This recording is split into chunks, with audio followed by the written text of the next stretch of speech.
সম্মানিত হাজিরিন, দুনিয়ার এই বুকে আমরা জীবন যাপন করি।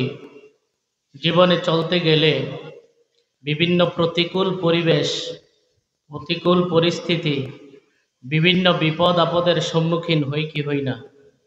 বলেন, হই কি হই না? অনেক সময় বিপদ আপদে আমরা এতটাই পেরেশান হয়ে যাই যে আমাদের করণীয় কি এই জিনিসটাই আমরা ভুলে যাই। ঠিক কিনা বলেন? মানে অবস্থাটা এমন যে জাহান্নামের ভয় এই পরিমাণ কাজ করে যে জাহান্নামের ভয়ে নামাজই পড়তে ভালো লাগে না। মানে পরিবেশ পরিস্থিতি হিসাবে কি করণীয়, সেই করণীয় বিষয়টাই, দায়িত্বটাই আমরা ভুলে যাই। ঠিক কিনা বলেন? দুনিয়ার জীবনে চলতে গেলে সব সময় অনুকূল পরিবেশ থাকবে এটা জরুরি না, বরং দুনিয়ার জীবনে চলতে গেলে বিভিন্ন সময় ঘাত প্রতিঘাত, বিপদ আপদ ফেস করতে হবে, মোকাবেলা করতে হবে। জীবনে এটা আসবেই।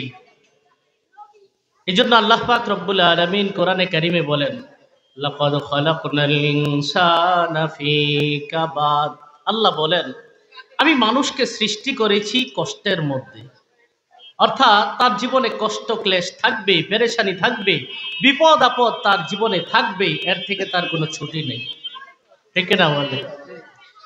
আল্লাহ পাক রব্বুল আলামিন কোরআনে কারীমের আরেক আয়াতে বলেন, ইয়া আইয়ুহাল ইনসান ইন্নাকা কাদিহুন ইলা রাব্বিকা কাদহান ফামুলাকি। আল্লাহ বলেন, হে মানুষ, তুমি জীবনে চলতে গেলে একের পর এক বিপদের সম্মুখীন হবে। বিপদের সম্মুখীন হতে হতেই তুমি মৃত্যুর দুয়ার পর্যন্ত বসবে। তোমার রবের সঙ্গে মিলিত হওয়ার আগ পর্যন্ত বিপদ আপদ তোমার জীবনে আসবেই। এই জন্য এটা মেনে নিতেই হবে যে দুনিয়ার জীবনে থাকলে বিপদ আপদ আসবেই। এই জন্য এক কবি বলেন, ধরি দুনিয়া কাছে বেগম নবাসদ, আগার বাসদ বনি আদম নবাসদ। এক কবি বলেন, এই দুনিয়ার মধ্যে পেরেশানি মুক্ত কোনো মানুষ নাই। যদি পেরেশানি মুক্ত কেউ থাকে, এটা অন্য কোনো প্রাণী, এটা মানুষ না। তাহলে মানুষ হলে দুনিয়াতে পেরেশানি আসবেই। বিপদ আপদ যখন মাত্রাতিরিক্ত হয়ে যায়, সহ্যের বাইরে যখন চলে যায়, তখন আমাদেরকে গবেষণা করতে হবে। আমাদেরকে একজন ঈমানদার হিসাবে যাচাই বাছাই করতে হবে, পরখ করে দেখতে হবে যে আসলে এর পিছনে মূল কারণটা কি। বর্তমানে গরমের তীব্র দাবদাহে পুরা দেশবাসী, পুরা পৃথিবীবাসী বড় আতঙ্কগ্রস্ত। পরিবেশবিদ যারা আছে তারা পরিবেশ নিয়ে চিন্তা করে, এক একজন এক এক গবেষণা নিয়ে চিন্তা করে যে এই কারণে এমনটা হচ্ছে, এই কারণে এমনটা হচ্ছে। কিন্তু একজন ঈমানদার সর্বপ্রথম চিন্তা করবে এই অনুকূল পরিবেশ পরিস্থিতি যে আল্লাহ আমাদের থেকে উঠায় নিলেন, এই প্রতিকূল পরিবেশের মধ্য দিয়ে আমরা যে জীবন যাপন করছি, এই যে বিপদ আপদের মধ্য দিয়ে আমরা জীবন যাপন করছি, এর পিছনে আমার আপনার কোনো হাত আছে কিনা, এর পিছনে আমার আপনার কোনো অপরাধ আছে কিনা, একজন ঈমানদার হিসাবে সেটাই যাচাই করবে। ঠিক কিনা বলেন? আল্লাহ পাক রব্বুল আলামিন কোরআনে কারিমে বলেন, যাহারাল ফাসাদু ফিল বাররি ওয়াল বাহরি বিমা কাসাবাত আইদিন নাস। আল্লাহ পাক রব্বুল আলামিন বলেন, জলে স্থলে যত বিপর্যয় সৃষ্টি হয়, জলে স্থলে যত বিপদ আপদ দেখা যায়, সব কিছু হয় মানুষের হাতের কামাইয়ের কারণে, সব কিছু মানুষের কৃতকর্মের কারণে। আরেক আয়াতে আল্লাহ পাক রব্বুল আলামিন বলেন, ওয়ামা আসাবাকুম মিন মুসিবাতিন ফাবিমা কাসাবাত আইদিকুম। আল্লাহ বলেন, তোমাদেরকে যত বিপদ আপদ গ্রাস করে সব তোমাদের হাতের কামাই, সব তোমাদের কৃতকর্মের অপরাধ, সব তোমাদের অপরাধের প্রায়শ্চিত্ত, অপরাধের ফল। ঠিক কিনা বলেন? তবে একটা কথা মনে রাখবেন মুসলমান, আল্লাহ পাক রব্বুল আলামিন বলেন, ও আমার বান্দারা, তুমি যত অপরাধ করো মনে করবা না সব অপরাধের কারণে আমি আল্লাহ পাকরাও করি। ও মুসলমান, বলেন তো আমরা যেই পরিমাণ অন্যায় করি, যেই পরিমাণ নাফরমানি করি, আল্লাহ যদি সব নাফরমানির শাস্তি দিতে, এক লোকমা খাবার খাওয়ার যোগ্যতা আমাদের ছিল না। ঠিক কিনা বলেন? এই জন্য আল্লাহ পাক রব্বুল আলামিন বলেন, ওয়ায়াফু আন কাসীর, হে বান্দা, বিপদ আপদ যত আসে তোর কৃতকর্মের কারণে, তোর হাতের কামাইয়ের কারণে বিপদ আপদ আসে, কিন্তু বান্দা সব অপরাধের কারণে আমি আল্লাহ শাস্তি দেই না। বহু অপরাধ আমি আল্লাহ অনুগ্রহ বশত পাশ কেটে যাই, ক্ষমা করে দে। সুবহানাল্লাহ। এরপরেও আল্লাহ যতটুকু অপরাধের শাস্তি আমাদেরকে দেন, আল্লাহ হলেন আহকামুল হাকিমিন। কোন জ্ঞানী ব্যক্তি যখন কোনো কাজ করে, তার কাজ হিকমতের বাইরে হয় না। ফিআলুল হাকিমি লা ইয়াখলু আন হিকমা, কোন প্রজ্ঞাময় ব্যক্তির কোনো কাজ হিকমতের বাইরে হয় না। আল্লাহ যে আমাদের অপরাধের কারণে শাস্তি, সাময়িক শাস্তি দেন, এর পিছনেও হিকমত আছে না নাই? একটু মনোযোগ দিয়ে শুনবেন, এর পিছনেও হিকমত আছে না নাই? কি হিকমত? আল্লাহ তাআলা সূরা রূমের 21 নম্বর আয়াতের ওই অংশ বিশেষে ইরশাদ করেন, লিউযীকাহুম বা'দাল্লাযী আমিলু লাআল্লাহুম ইয়ারজিউন। আল্লাহ বলেন, মানুষের কৃতকর্মের কারণে যেই শাস্তি দেওয়া হয়, দুনিয়ার বুকে যেই বেতনা ফাসাদ শুরু হয়, দুনিয়ার মধ্যে যেই বিপদ আপদ দেখা দেয়, আল্লাহ বলেন, বান্দা, এর পিছনে আমি আল্লাহর হিকমত আছে। সুবহানাল্লাহ। ও মুসলমান, মনে রাখবেন, আদর্শ পিতা যখন তার সন্তানকে একটা থাপ্পড় মারে, মাদ্রাসায় যায় না কেন, স্কুলে যায় না কেন, মুরব্বীদের সঙ্গে ভালো আচরণ করে না কেন, একটা যখন থাপ্পড় দেয়, এই থাপ্পড় কিন্তু শত্রুতা বশত না, বরং মহব্বতের কারণে। ঠিক কিনা বলে? এই সব থাপ্পড়ের অর্থ আদৌ এই নয়, সন্তান তুই আমার বাড়ি থেকে বের হয়ে যা, বরং এই থাপ্পড়ের অর্থ হলো, সন্তান তুমি যে বেপরোয়া হয়ে গেলা, এই বেপরোয়া হয়ে যাওয়া তোমার ঠিক হয় নাই, আমি বাবার আদর্শে তুমি আবারও ফিরে আসো। আল্লাহ পাক রব্বুল আলামিন বলেন, বান্দা, তোমাদেরকে যেই সাময়িক শাস্তি আমি আল্লাহ দিয়ে থাকি, এই শাস্তির হিকমত হলো, কিছু শাস্তি ভোগ কইরা আমার পলায়নকৃত বান্দারা আমি আল্লাহর কাছে যেন আবারও ফিরে আসে। সুবহানাল্লাহ। যেই বান্দা নাফরমানি করতে করতে আল্লাহকে ভুলে যায়, আল্লাহর অবাধ্য হতে হতে আল্লাহর কথা ভুলে যায়, আল্লাহ পাক রব্বুল আলামিন বিপদ আপদের একটা থাপ্পড় লাগায়া দেন। এই থাপ্পড় দিয়া কেন যেন বান্দাকে ডাকে, ও বান্দা, আয় আয়, আমি আল্লাহর কাছে আবারও ফিরে আয়। সুবহানাল্লাহ। তাহলে বিপদ আপদ আসলে সর্বপ্রথম আমাদের করণীয় হবে আল্লাহর দিকে ফিরে আসা। ঠিক কিনা বলে? ও মুসলমান, মনে রাখবেন, আমরা মানুষ, আমরা কি অপরাধ করাটা আমাদের জন্য খুব বেশি অস্বাভাবিক না? হ্যাঁ, আমরা যেহেতু মানুষ, অপরাধ করাটা বেশি অস্বাভাবিক না, বরং আল্লাহ পাক রব্বুল আলামিন কোরআনে কারীমের সূরা শামসে ইরশাদ করেন, ফাআলহামাহা ফুজুরাহা ওয়া তাকওয়াহা। আল্লাহ মানুষকে সৃষ্টি করার পর তাকে ভালো রাস্তাও দেখিয়েছেন, আবার মন্দ রাস্তাও দেখিয়েছেন।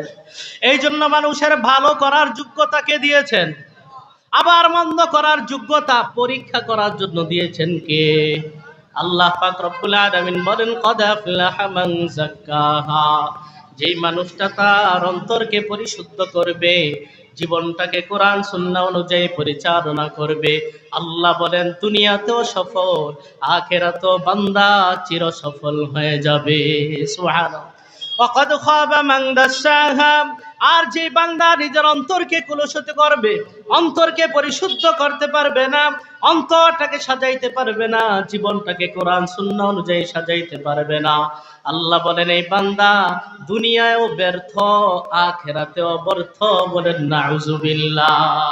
তাহলে আল্লাহ তাআলার এই কথাগুলা দ্বারা বুঝাই যায় যে বান্দার মধ্যে ভালো কাজ করারও যোগ্যতা আছে, খারাপ কাজ করারও কি আছে? যোগ্যতা আছে। এই জন্য মানুষ যে অপরাধ করে, এটা খুব বেশি অস্বাভাবিক কিছু না। ইমাম কতাদা রাহমাতুল্লাহি আলাইহি তিনি বলেন, চমৎকার কথা বলছেন, তিনি বলেন, আল্লাহ তাআলা দুনিয়াতে 3 ধরনের প্রাণী সৃষ্টি করেছেন। কয় ধরনের প্রাণী? হ্যাঁ, 3 ধরনের প্রাণীকে 3 ধরনের যোগ্যতা দিয়েছেন। 1 নাম্বার শুনেন, ইন্নাল্লাহা খালাকাল মালাইকাতা উকুলান বিলা শাহওয়া। আল্লাহ পাক রব্বুল আলামিন ফেরেশতাকে বানাইছেন শুধুই বিবেক দিয়া, আবেগ দেন নাই। ফেরেশতাদের মধ্যে শুধুই বিবেক আর বিবেক, আল্লাহর নির্দেশের বাইরে কিছু করার যোগ্যতাই তাদের নাই। কেমন যেন রোবটের মতো, যা সেট করে দিছে সেটাই করতে বাধ্য। আল্লাহ কোরআনে বলেন, লা ইয়াসুনাল্লাহা মা আমারহুম ওয়া ইয়াফআলুনা মা ইউমারুন। ফেরেশতা কারা? ফেরেশতা হলো আল্লাহ যা নির্দেশ দিয়েছেন পুঙ্খানুপুঙ্খানু তা পালন করে, বিন্দু মাত্র নাফরমানি করে না। এদের নাম হলো ফেরেশতা। ফেরেশতাদের শুধু বিবেক আছে, তাদের কোনো আবেগ নাই। কি নাই? খাওয়ার আবেগ নাই, স্ত্রীর সাথে একান্তে মিলিত হওয়ার আবেগ নাই, সন্তান সন্ততি নিয়ে গর্ব করার আবেগ নাই, খাওয়ার কোনো চাহিদা নাই। ওয়াখালাকাল বাহাইমা শাহওয়াতান বিলা উকুলি। জীবজন্তু জানোয়ারকে বানাইছেন শুধু আবেগ দিয়া, বিবেক দেন নাই। গরু ছাগলের আবেগ আছে, স্ত্রী সন্তান আদির আবেগ আছে, খাওয়ার আবেগ আছে, অন্যের উপরে আক্রমণ করার মতো জজবা শাহওয়াত কাম প্রবৃত্তি তার সবই আছে, কিন্তু তার মধ্যে কোনো বিবেক নাই। কি নাই? হ্যাঁ, জীবজন্তু জানোয়ারের মধ্যে কোনো বিবেক নাই। তাহলে এক প্রান্তে হলো ফেরেশতারা, তাদের শুধুই বিবেক আবেগ নাই, আরেক প্রান্তে হলো জীবজন্তু জানোয়ার, তাদের শুধুই আবেগ বিবেক নাই। ইমাম কতাদা বলেন, ওয়াখালাকাল ইনসানা ওয়া রাক্কাবা আলাইহিল আকলা ওয়াশ শাহওয়া। আল্লাহ মানুষকে সৃষ্টি করার পর তাকে আবেগও দিয়েছেন, বিবেকও দিয়েছেন। এই মানুষটার মধ্যে ফেরেশতাদের গুণ আছে, আবার জীবজন্তু জানোয়ারের গুণ আছে। ইমাম কতাদা বলেন, ফামান গালাবা কুলহু শাহওয়াতাহু।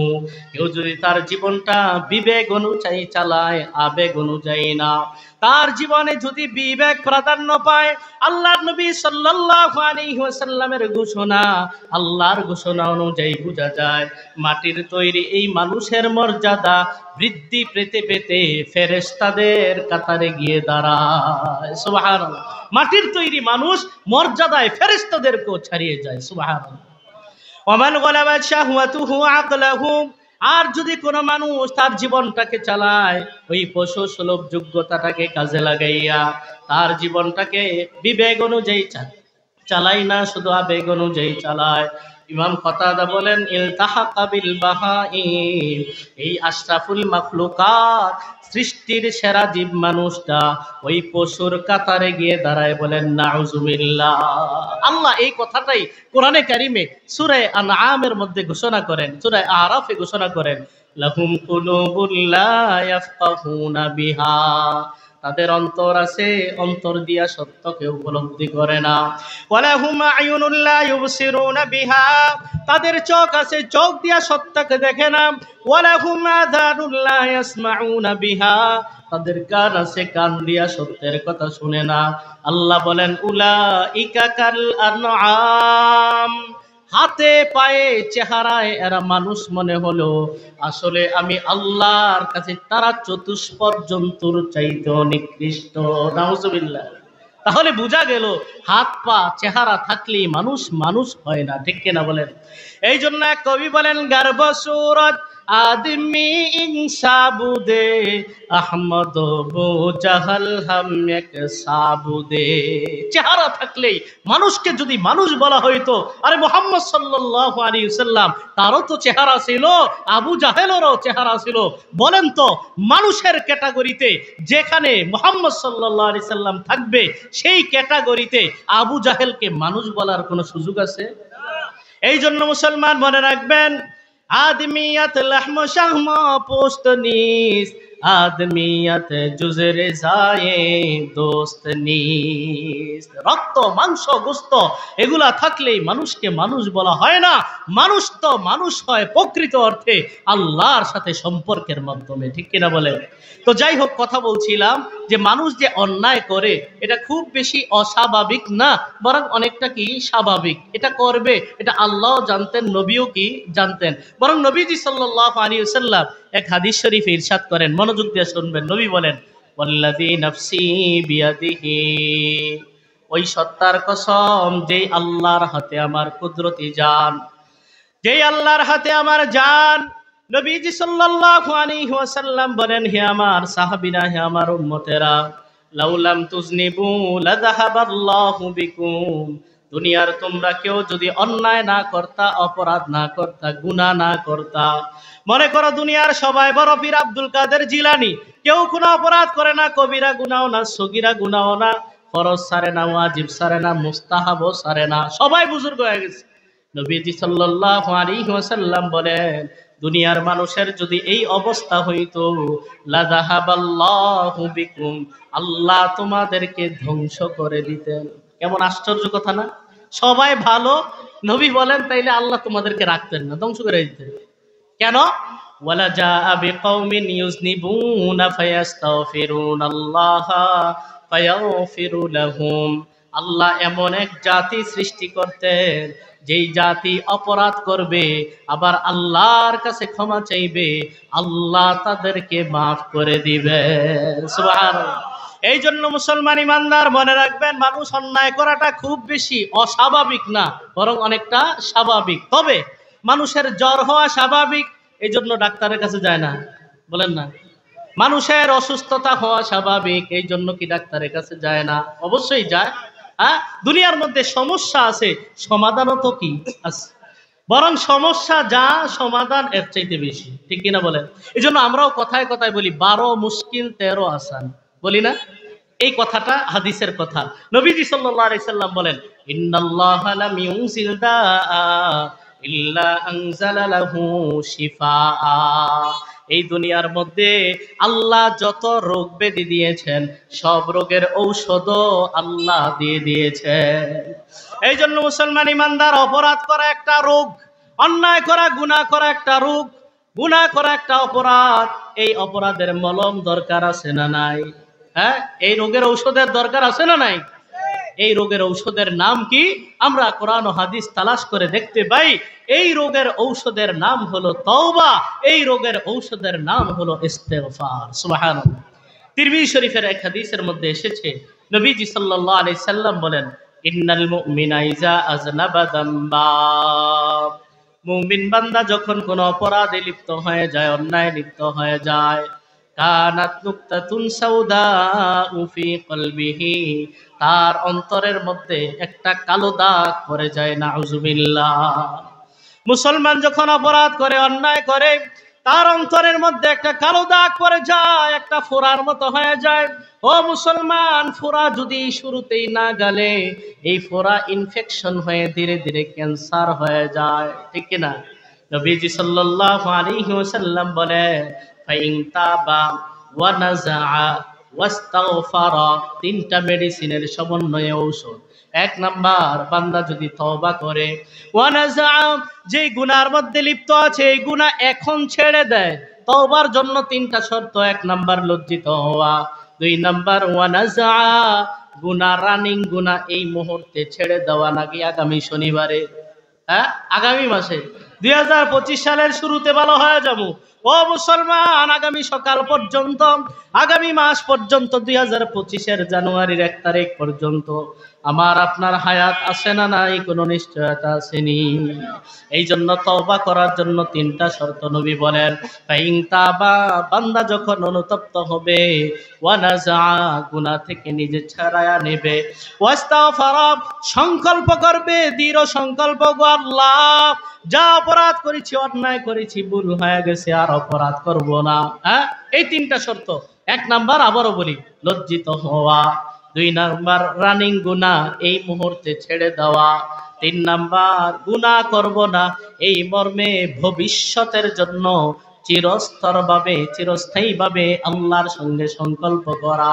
নবীজি সাল্লাল্লাহু আলাইহি ওয়াসাল্লাম বলেন, এই তিন মেডিসিনের সমন্বয়ে কেউ যদি মলম সেবন করে, সুকিলা মিনহা, অপরাধের কারণে অন্তরে যে কালো দাগ পড়েছিল, এই কালো দাগ ধুয়ে মুছে সাফ হয়ে যায়। সুবহানাল্লাহ।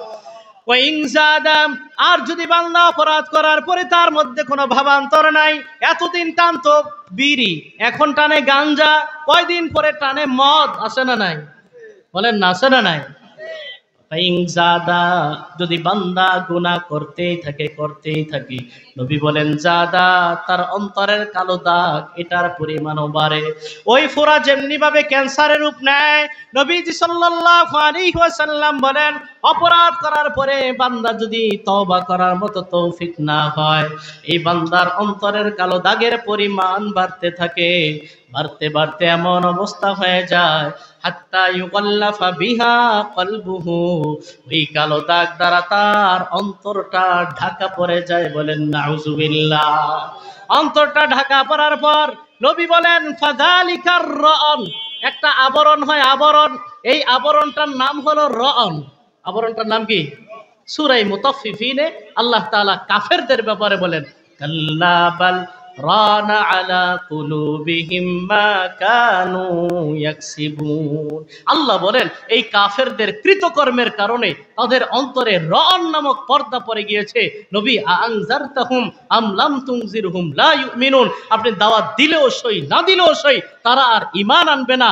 ও মুসলমান, একজন ঈমানদার যে ব্যক্তি ছিল অপরাধ করতে করতে এমন পর্যায়ে চলে যায় তার অন্তরে রান নামক আবরণ পড়ে যায়। নবী বলেন এই আবরণ যখন পড়ে যায় তার পক্ষে আর তওবা করার তৌফিক হয় না। বলেন নাউজুবিল্লাহ।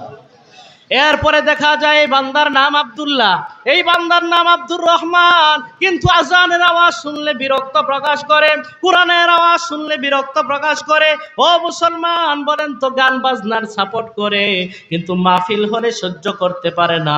এই টাইপের ইমানদার পরিচয় দানকারী সমাজে আসে না। না, বাহ্যিকভাবে ইমানদার হলেও ইমানের ছিটা ফোটা তার অন্তর থেকে দূর হয়ে গেছে। ঠিক কিনা বলেন?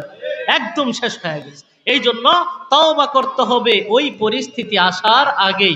এই হাদিস থেকে আমরা জানলাম যে অপরাধ করা, অন্যায় করা, গুনাহ করার যেই ব্যাধি আছে, এই ব্যাধির মলম আর ঔষধের নাম হলো তওবা। কি বলেন? নবীজি সাল্লাল্লাহু আলাইহি ওয়াসাল্লাম বলেন কুল্লু বানি আদম খাত্তাব ওয়া খায়রুল খাত্তাইনা আত-তাওয়াবুন। নবীজি সাল্লাল্লাহু আলাইহি ওয়াসাল্লাম বলেন আদম সন্তান সবাই অপরাধী। এই জন্য আমরা বলি মানুষ মাত্রই ভুল করে। কি বলি? মানুষ মাত্রই ভুল করে, নবীদেরকে ছাড়া। কি বলবেন?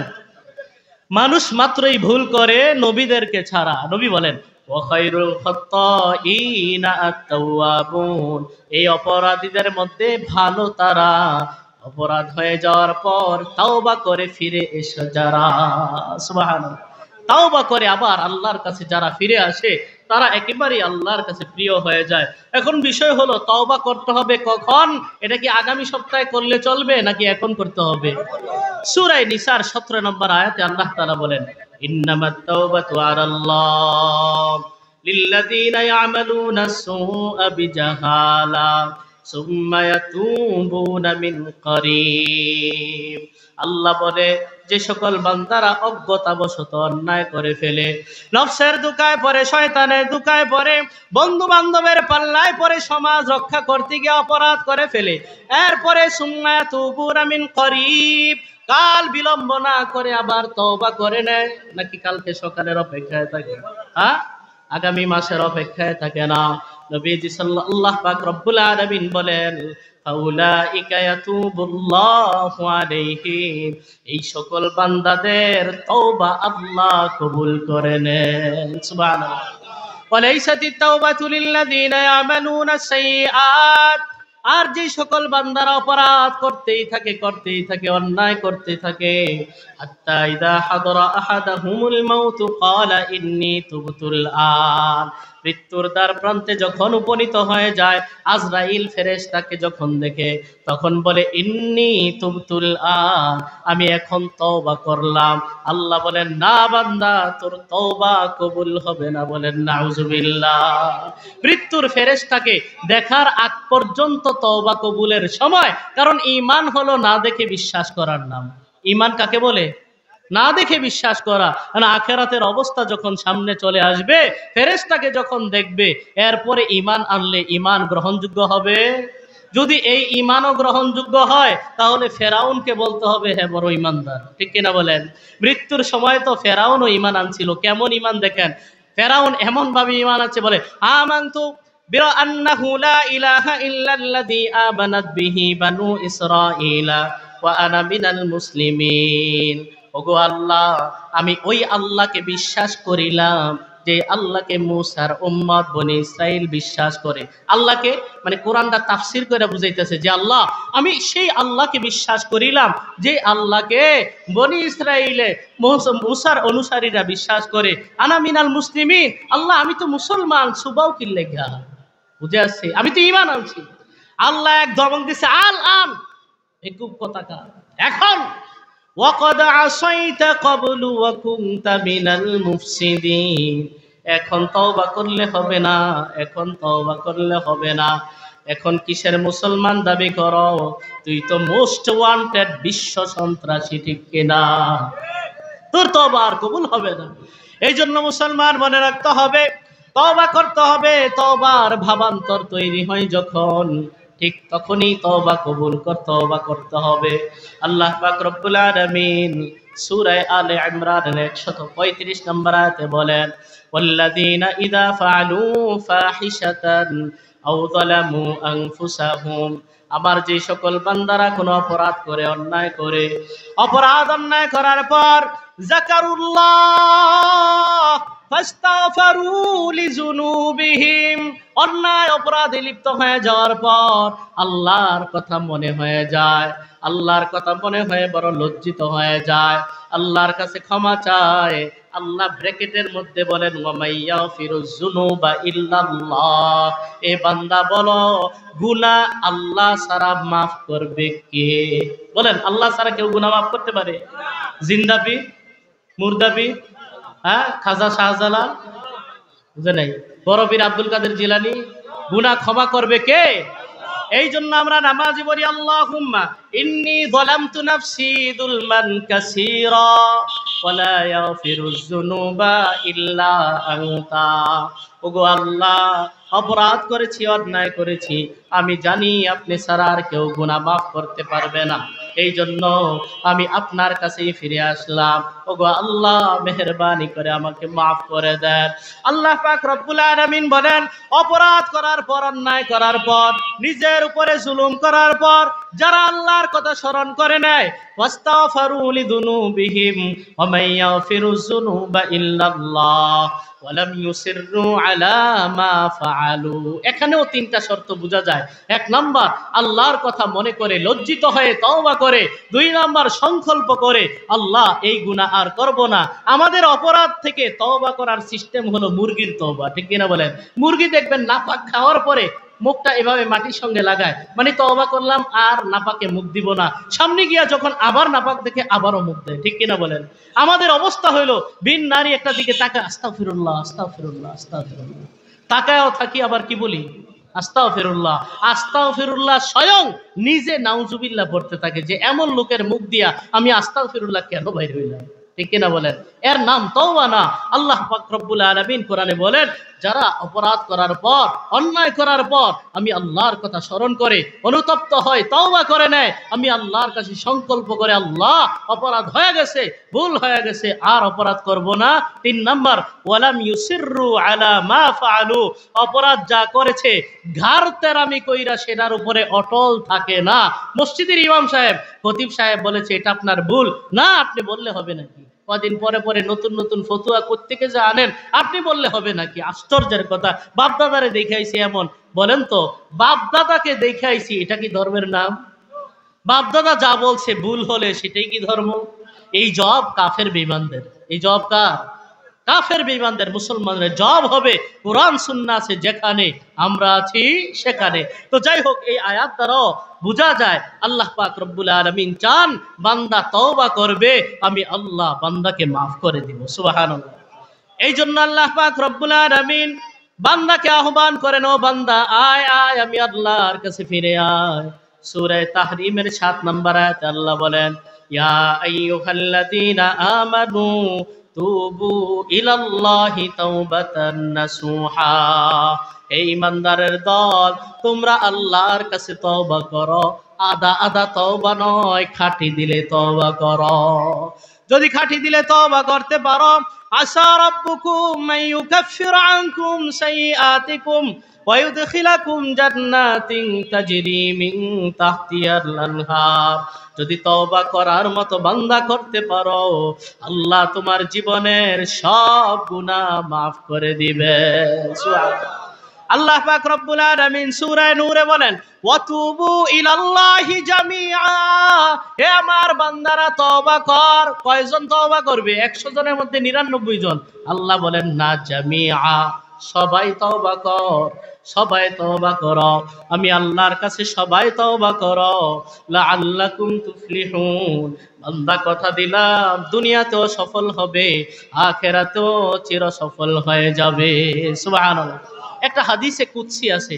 হাদিসে কুদসি মানে এটা কোরআনের আয়াত না, কিন্তু আল্লাহর বাণী নবীর জবানে। কথা বুঝে আসছে? এটার নাম হলো কি? হাদিসে কুদসি। আল্লাহ পাক রব্বুল আলামিন লম্বা একটা হাদিসের মধ্যে বান্দাকে ডাক দিয়া বলেন, ইয়া ইবাদি, হে আমার অপরাধী বান্দারা, ইন্নাকুম তুখতিউনা বিল্লাইলি ওয়ান নাহার। তোমাদের কাজ হলো দিবানিশি অপরাধ করা, তোমাদের বদ অভ্যাস হলো দিবানিশি অপরাধ করা। ও বান্দা, ওয়ানা ফিরুজ যুনুবা জামিআ, আমি আল্লাহর কাজ হলো দিন রাত মাফ করা। সুবহানাল্লাহ। আল্লাহ বলেন, বান্দা তুই অপরাধ করতে করতে তোর একটা নাম হয়ে যায় জলেম। ও বান্দা, টেনশন করবি না, আমি আল্লাহর জলেমের ওজনে একটা নাম আছে, গফের। ও বান্দা, তুই যখন আরো অপরাধ করস, তোর নাম একটা হয়ে যায় জল্লাম। আল্লাহ বলে, বান্দা টেনশন করবি না, আমি আল্লাহরও একটা নাম আছে, গফফার। সুবহানাল্লাহ। ও বান্দা, তুই আবার যখন বেশি অপরাধে লিপ্ত হয়ে যাও, তোর একটা নাম হয়ে যায় জলুম। আল্লাহ বলে, বান্দা টেনশন করবি না, এই ওজনে আমার একটা নাম আছে, গফুর। সুবহানাল্লাহ। এই জন্য নবীজি সাল্লাল্লাহু আলাইহি ওয়াসাল্লাম বলেন, ইন্নাল্লাহা ইয়াবসুতু ইয়াদাহু বিল্লাইলি লিয়াতুবা মুসিউন নাহার। রাতের বেলা যখন হয়, আল্লাহ পাক রব্বুল আলামিন তার কুদরতি দুইটা হাত প্রসারিত করে বান্দাকে ডাকতে থাকেন, ও বান্দা, দিনের আলোতে যারা অপরাধ করেছো, আমি আল্লাহর কাছে তুমি ফিরে আসো। সুবহানাল্লাহ। ওয়াবসুতু ইয়াদাহু বিন-নাহারি লিয়াতুবা মুসিউল লাইল। রাতের বেলায় যারা অপরাধ করে, অন্যায় করে, আল্লাহ পাক রব্বুল আলামিন দিনের বেলায় তার কুদরতি দুইটা হাত বান্দাকে ডাক দিয়া প্রসারিত করে ডাকতে থাকেন, বান্দা আয় আয়, আমি আল্লাহর কাছে ফিরে আয়। সুবহানাল্লাহ। শুধু তাই নয়, নবীজি সাল্লাল্লাহু আলাইহি ওয়াসাল্লাম বলেন, ইদা মাজা শাতরুল লাইলি আও সুলুসা। রাতের যখন অর্ধেক চলে যায়, অথবা নবী বলছেন রাতের যখন 2 ভাগ চলে যায়, শেষ রাত যখন হয়, আল্লাহ পাক রব্বুল আলামিন ইয়ানজিরুল্লাহু তাবারাকা ওয়া তাআলা ইলাস সামাঈদ দুনিয়া। আল্লাহ নিকটতম আসমানে আগমন করেন, দুনিয়ার আসমানে আগমন করেন। দুনিয়ার আসমানে আগমন করার পর বান্দাকে ডাকতে থাকেন, হাল মিন সাইলিন ইউতা। ও আমার বান্দারা, কেউ কি আসো ভিক্ষা চাইবা? কথা দিলাম বান্দা, আমি আল্লাহ তোর ভিক্ষা দান করব। ও বান্দা, হাল মিন দাইন ইউস্তাজাবু লা। আসো কি কোন বান্দা, আমি আল্লাহর কাছে মনের মাধুরী দিয়া দোয়া করবা? কথা দিলাম আমি আল্লাহ আজকে তোর দোয়া কবুল করে নিব। হাল মিন মুস্তাগফিরিন ইউফারুলা। দুনিয়ার কোন পাপিষ্ঠ বান্দা আসো নাকি বান্দা? ও বান্দা, আমি আল্লাহর কাছে ক্ষমা চাও। কথা দিলাম আমি আল্লাহ তোকে আজকে মাফ করে দেব। সুবহানাল্লাহ। নবী বলেন, হাত্তা ইয়ানফাজিরা সুবহু। ফজরের সময় হওয়ার আগ পর্যন্ত আল্লাহ বান্দাকে এভাবেই ডাকতে থাকেন। বলেন তো, হাদিস যেটা শুনলেন, এই হাদিস দ্বারা কি বুঝলেন? এটা কি শুক্রবার রাত? বলেন না, এটা শুক্রবার রাত না শবে বরাত না শবে কদর, রমজানের বিশেষ কোন রাত, নাকি প্রত্যেক রাত? এই জন্য আমাদের কুমিল্লার মুস্তাকুন নবী কাসিমি, ওনার এই কথাটা বড় চমৎকার লেগেছে আমার। এই জন্য অনেক জায়গায় আমি বলি, উনি একটা চমৎকার কথা বলেছেন, আরে মিয়া, আমি আপনি যদি কদর করতে পারি, প্রত্যেক রাতেই শবে কদর। ঠিক কিনা বলেন? আর যদি কদর না করি, শবে কদরও বেকদর। কদর যদি না করি, শবে কদরও কি বেকদর। কদর যদি করি, প্রত্যেক রাতেই শবে কদর। সময় তো সংক্ষিপ্ত, সব কথা বলাও যাবে না। আল্লাহ তাআলার যে রহমতের বিশালতা, আল্লাহ ডাক দিয়া হ্যাঁ নবীকে দিয়া বলেন, হে নবী আপনি বলে দেন, কুল ইয়া ইবাদিয়াল্লাযীনা আসরাফু আলা আনফুসিহিম লা তাকনাতু মির রাহমাতিল্লাহ। হে নবী আপনি আমার ওই সকল বান্দাদেরকে ডাক দিয়া বলেন, যেই সকল বান্দারা অপরাধ করতে করতে সীমাহীন অপরাধ করে ফেলেছে, বন্ধু বলে বন্ধু দোস্ত চল আজকে জুমার নামাজটা পড়ে আসি, জুমার নামাজ পড়ার মতো সাহস তার তৈরি হয় না। না না, এই কালো চেহারা নিয়ে, এই পোড়া মুখ নিয়ে আমি আল্লাহর কাছে কিভাবে যাব, নিরাশ হওয়ার মতো অবস্থা। আল্লাহ পাক রব্বুল আলামিন নবীকে ডাক দিয়া বলেন, ও নবী আপনি আমার ওই সকল বান্দাদেরকে জানায় দেন, লা তাকনাতু বির রাহমাতিল্লাহ, তোমরা আল্লাহর রহমত থেকে নিরাশ হও না। সুবহানাল্লাহ। ইন্নাল্লাহা ইয়াগফিরুয যুনুবা জামিআ, বান্দা তওবা করার মতো যদি করতে পারো, আল্লাহ পাক রব্বুল আলামিন ওয়াদা দিয়ে বলে আল্লাহ তোমার জীবনের সব গুনাহগুলো মাফ করে দিবে। সুবহানাল্লাহ। সর্বশেষ রহমতের বিশালতা সম্পর্কে আমি দুইটা হাদিস শুনিয়ে আলোচনা শেষ করব। নবীজি সাল্লাল্লাহু আলাইহি ওয়াসাল্লাম বলেন, জাআলাল্লাহুর রাহমাতা মিআতা জুজইন, রহমত নামক বস্তুটাকে আল্লাহ তাআলা 100 ভাগ করেছেন। কয় ভাগ? ফামসাকা ইনদাহু 99 জুজআ, রহমত 100 ভাগ করার পর আল্লাহ পাক রব্বুল আলামিন 99 ভাগ নিজের কাছে রেখে দিয়েছেন। সুবহানাল্লাহ। ওয়া আনজালা ফিল আরদি জুজআন ওয়াহিদা, দুনিয়ার মধ্যে লক্ষ কোটি মানুষের জন্য, জীবজন্তু জানোয়ারের জন্য, মানব দানব সকলের জন্য বরাদ্দ করেছেন মাত্র 1 ভাগ রহমত। কয় ভাগ? নবীজি সাল্লাল্লাহু আলাইহি ওয়াসাল্লাম বলেন, ফামিন যালিকাল জুজই ইয়াতারাহামুল খালায়েক, আল্লাহর এই 1 ভাগ রহমতের এত পাওয়ার, দুনিয়ায় সন্তান মাকে ভালোবাসে, মা সন্তানের জন্য জীবন দিয়া দেয়, বন্ধু বান্ধবের জন্য জীবন দিয়া দেয়, নেতা কর্মীর জন্য জীবন দিয়া দেয়, কর্মী আমার নেতার জন্য জীবন দিয়া দেয়। এই যে ভালোবাসাবাসী অনুগ্রহ, এই সব হচ্ছে 1 ভাগ দয়ার পাওয়ার। সুবহানাল্লাহ। শুধু তাই নয়, নবীজি বলেন, হাত্তা তারফা আদ-দাব্বাতু হাফিরাহা আন ওয়ালাদিহা খাশিয়াতা আন তুসিবা, নবী বলেন দেখবা গরুর একটা বাছুর হইছে, ছোট্ট জায়গা, গোয়াল ঘরটা ছোট, দেখবা যে গরুটা তার পা উঁচু করে রাখছে কি লাগা, যেন সন্তানের গায়ে আঘাত না লাগে। ওই গরুর ভিতরে যে মায়া, এটাও সেই 1 ভাগ রহমতের পাওয়ার। সুবহানাল্লাহ। আল্লাহ যে রহমতের দিকে ডাকেন, এই রহমত করবেন কত ভাগ রহমত দিয়া? 99 ভাগ রহমত দিয়া। এই জন্য আল্লাহ বান্দাকে ডাক দিয়া বলেন, ওই বেটা বেকুব কথাকার, ওমাই ইয়াকনাতু মির রাহমাতি রাব্বিহি ইল্লা দাল্লুন, পথভ্রষ্ট গুমরার, হ্যাঁ ওই বিচ্যুত সারা, বোকারা সারা আমি আল্লাহর রহমত থেকে কে নিরাশ হয়? বেটা আমার আল্লাহর রহমত থেকে নিরাশ হবি কি লাগা? আল্লাহ বলেন, হে আমার বান্দারা, লাউ আন্না আউওয়ালাকুম ওয়া আখিরাকুম ওয়া ইনসাকুম ওয়া জিন্নাকুম কামু ফি সাঈদিন ওয়াহিদিন, আদম থেকে নিয়ে কিয়ামত পর্যন্ত যত মানুষ দুনিয়াতে আসবে, যত জিন দুনিয়াতে আসবে, সবাই যদি একটা মাঠে একত্রিত হয়, হওয়ার পরে যদি আল্লাহর কাছে জীবনের যত চাওয়া পাওয়া আছে, এক একজন মনে করেন 500 টাকা করে বাড়ি চাইলো, এক একজন মনে করেন জীবনের যত চাহিদা আছে সবকিছু আল্লাহর কাছে ব্যক্ত করে, ফাআতাইতু কুল্লা ইনসানিন মাসআলাতাহু, আল্লাহ বলেন আমি যদি প্রত্যেককে তার চাওয়া পাওয়া অনুযায়ী দান করি, এত দান করার পরেও মা নাকাসা যালিকা মিম্মা ইনদি ইল্লা কামা ইয়ানকুসুল মিখিয়াতু ইদা উদখিলাল বাহার, বিশাল সমুদ্রের মধ্যে সাধারণ একটা সুই নিক্ষেপ করলে সুইয়ের মাথায় করে যেই পরিমাণ পানি কমে, এত দান করার পরেও আমি আল্লাহর রহমতের দরিয়ায় এতটুকুও কমবে না। সুবহানাল্লাহ। এই জন্য আল্লাহ মাফ করতে কোনো বাধা নাই, সমস্যা হলো আমরা মাফ চাইতে জানি না। ঠিক কিনা বলেন? আজকে বৃষ্টি হয় না, অনাবৃষ্টির কারণে জমিন ফেটে চৌচির হয়ে যাচ্ছে, মানুষের ছাতি ফেটে যাওয়ার মতো উপক্রম হচ্ছে, আমরা তওবা ইস্তেগফার না কইরা শয়তানি আর বান্দরামি করি, ব্যঙ্গে ব্যঙ্গে বিয়ে দেই। ঠিক কিনা বলেন?